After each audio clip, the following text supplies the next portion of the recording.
Jam qarmatosur, djali më ka mësuar që për lotet Adelina Ismaili.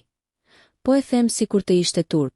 Mbrëmjen e djeshme ka nisur sezoni i ri i Goca dhe gra me 5 moderatoret, Rudina Dembacaj, Rozana Radi, Orin Ebiaj, Ema Andrea dhe Sherina Spahiu.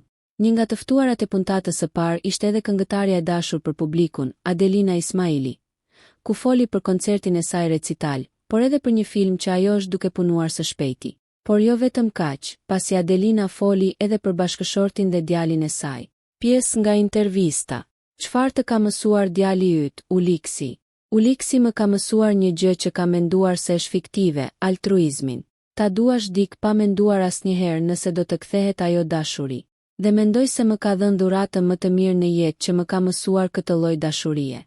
Sa të ka zbutur dashuria e Uliksit dhe bashkëshortit tënd. Po dashuria e atyre më ka qarmatosur. Po e them si kur të ishte turp, por në fakt është diçka e bukur. Por jam më e butë, më e dhimbsur, i shoh dhe i përjetoj gjërat pak më ndryshe. Gjë që ndonjëherë më hidhëron pse po më ndodh. Por çfarëdo që ndodh, unë e përkthej në botën e Uliksit. Nëse ju pëlqeu kjo video shkoni në kanalin e YouTube-it Big VIP Albania Kosova. Që e gjeni në bio mos harroni që të bëni subscribe dhe të klikoni butonin e ziljes që të informoheni për videot më të reja.